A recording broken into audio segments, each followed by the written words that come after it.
बिहार की सियासत की कल्पना बिना जाति के नहीं की जा सकती। नहीं चाहते हुए भी इसमें जाति आ ही जाती है। पॉलिटिकल एक्सपर्ट्स भी मानते हैं कि कास्ट पॉलिटिक्स के बिना बिहार की राजनीति अधूरी है। यही वजह है कि सरकार जातीय जनगणना पर जोर दे रही थी। अपने खर्च से जाति आधारित जनगणना बिहार सरकार करवा भी रही थी।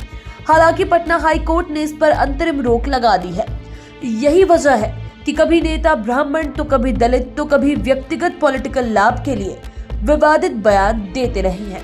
इसके पीछे हमेशा से ही सियासी कारण रहे हैं। ऐसे में आज हम आपको ब्राह्मणों पर दिए जा रहे विवादित बयान के पीछे 5 कारणों को बताएंगे। सबसे पहले 5वें नंबर की बात करते हैं। बिहार में ब्राह्मणों को लेकर लगातार बयानबाजी हो रही है। पॉलिटिकल एक्सपर्ट्स की माने तो ब्राह्मणों पर बयानबाजी के पीछे सीधा सियासत रही है। दरअसल बिहार में स्वर्णों की आबादी लगभग 15 से 16% है। एक अनुमान के अनुसार इनमें भूमिहार की आबादी 6% तो वहीं ब्राह्मण की आबादी 5% है। राजपूतों की आबादी 3% और कायस्थ की आबादी महज 1% की है।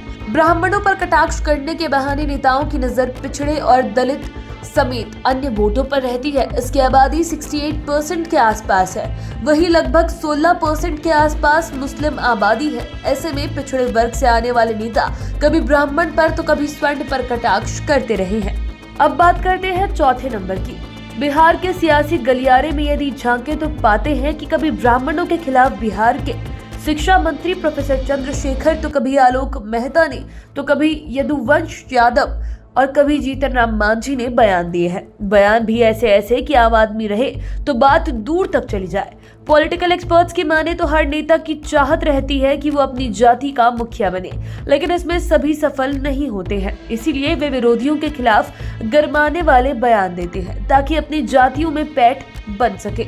बयान देने वाले नेताओं में कोई यादव जाति है तो कोई कुशवाहा समाज से है तो कोई दलित समाज से है। इसके पीछे जातियों को गोलबंद करने की बड़ी कोशिश है।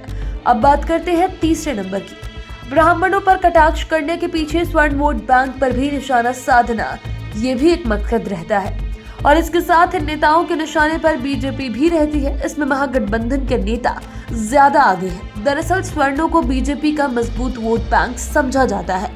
इसमें राजपूत, भूमिहार, कायस्थ के साथ ही ब्राह्मण समाज भी शामिल है और इस पर कटाक्ष कर महागठबंधन के नेता सीधे बीजेपी को घेरने की कोशिश में लगे रहते हैं। उनके बयानों से जिस तरीके से बीजेपी की ओर से पलटवार होता है, उसी से पता चलता है कि बीजेपी को महागठबंधन के नेताओं से किस कदर चोट पहुंची है। अब बात करते हैं दूसरे नंबर की। दरअसल बिहार में दोबारा महागठबंधन की सरकार बनने के बाद बीजेपी अब लगभग अकेली पड़ गई है और जिस प्रकार पॉलिटिकल सिनारियो हो चुका है उससे साफ है कि इस बार की लड़ाई बीजेपी बना महागठबंधन की होगी। और यही वजह है कि महागठबंधन की ओर से बीच में विवादित बयान दिए जाते हैं ताकि उनके वोटर अग्रेसिव होकर एकजुट हो जाएं और वे सुर्खियों में बने रहें। अब देख भी सकते हैं कि जैसे आरजेडी के कोई मंत्री या नेता स्वर्णों या ब्राह्मणों को लेकर विवादित बयान देते हैं, वैसे ही बीजेपी की ओर से उल्टा जवाब देने के लिए नेता मैदान में कूद जाते हैं। अब बात करते हैं पहले नंबर की। ये तो तय हो गया है कि बिहार में 2024 या 25 की चुनावी लड़ाई जाति और धर्म के बीच ही होगी। ये जग जाहिर है कि धर्म की राजनीति बीजेपी का मुख्य एजेंडा है। उनका बयान भी इसी तरीके का रहता है। मंदिर, मस्जिद, हिंदू, मुस्लिम, भारत पाकिस्तान से आगे नहीं जा पाता है। ऐसे में अब महागठबंधन की ओर से धर्म की राजनीति का जवाब देने के लिए कास्ट पॉलिटिक्स का सहारा लिया जा रहा है और एक बार फिर से बिहार मंडल कमंडल पॉलिटिक्स की ओर आगे बढ़ रहा है।